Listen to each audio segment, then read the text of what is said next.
Mon Seigneur et mon Dieu, je crois fermement que tu es ici, que tu me vois, que tu m'entends. Je t'adore avec profonde révérence. Je te demande le pardon de mes péchés et la grâce de faire avec profit ce moment de prière. Ma Mère Immaculée, Saint Joseph, mon Père et Seigneur, mon ange gardien, intercédez pour moi.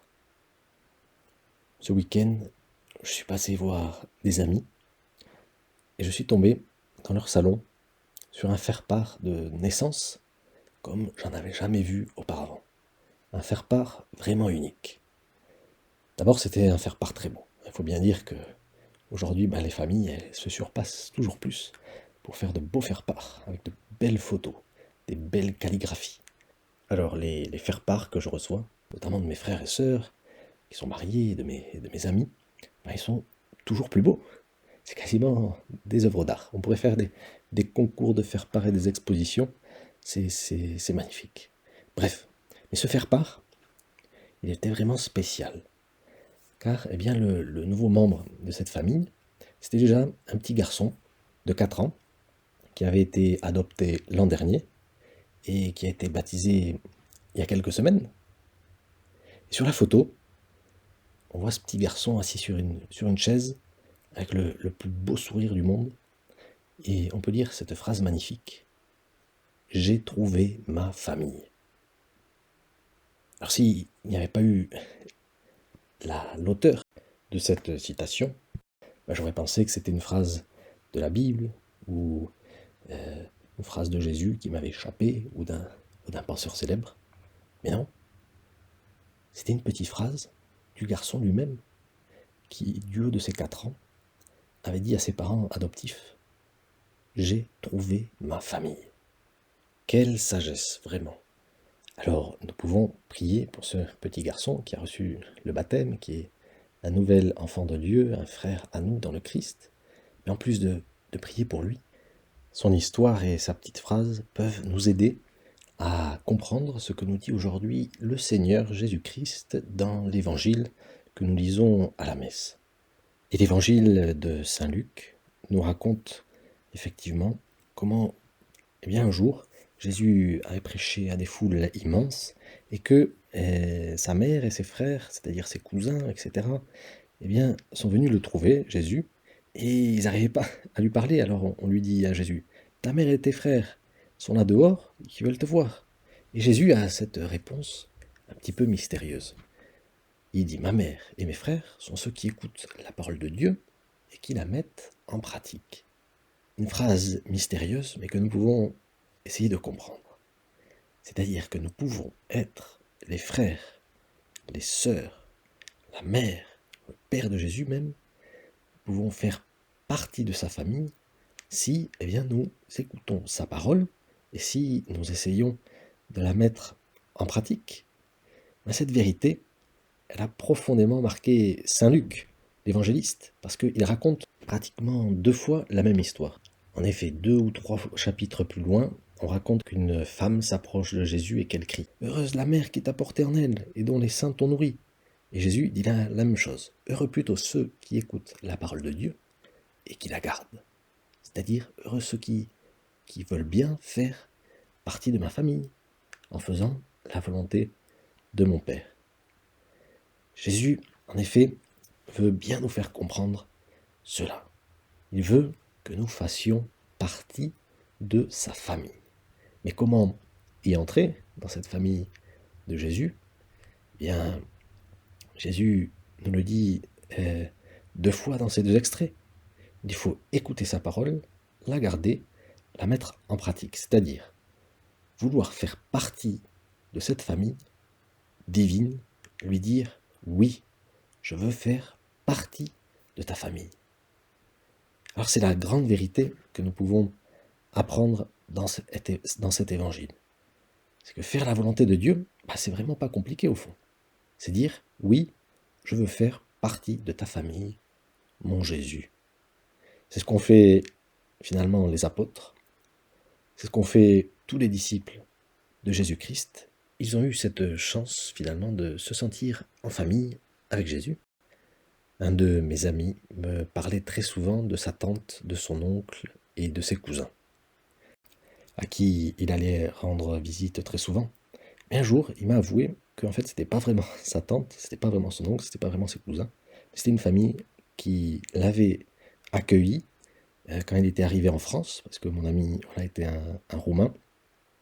Et ben, le feeling était tellement passé et l'amour était tellement réciproque entre eux ben, qu'ils se considéraient ben, comme véritablement une famille. C'est quelque chose de très courant. Et c'est la grandeur du cœur humain qui arrive à accueillir dans son cœur ben, les êtres qu'il aime. Et c'est ce que disent des poètes et des chanteurs. Et là, je pense à une chanson de Jean-Jacques Goldman, que tu aimes peut-être. Une chanson qui s'appelle Famille. Et le refrain est magnifique. Il dit: Tu es de ma famille, de mon ordre et de mon rang. Celle que j'ai choisie, celle que je ressens, dans cette armée de simples gens. Et plus récemment, un autre chanteur, Vianney, dans sa dernière chanson, je crois, il dit la même chose. Il dit: J'avais pas prévu d'un jour adopter mon enfant, j'ai dû surtout m'adapter. Il n'y a pas que les gènes qui font les familles, des humains qui s'aiment suffisent. Alors Jésus, il a un cœur humain comme le nôtre, un cœur même plus grand, mais qui a la même logique et qui veut tous nous accueillir dans son cœur comme dans sa famille. Et il nous dit: Tu es de ma famille, de mon ordre et de mon rang, d'une race royale, d'un sacerdoce saint, d'une nation sainte, d'un peuple choisi. C'est ce que dit voilà, la parole de Dieu dans la lettre de Saint Pierre. Alors sur ce petit faire-part dont je te parle, ce qui frappe, c'est que le garçon, ce petit garçon, est suffisamment grand pour comprendre ce qui s'est passé. Et par cette phrase, j'ai trouvé ma famille, mais il se rend compte finalement de l'amour de ses parents adoptifs.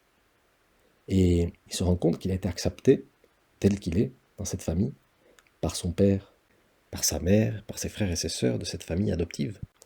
Et quand il dit « j'ai trouvé ma famille », on a l'impression qu'il dit ben, « je me rends compte de cette chance et j'en suis fier et je suis content. Et je dis oui, et je dis merci et je veux continuer à en faire partie toute ma vie pour toujours.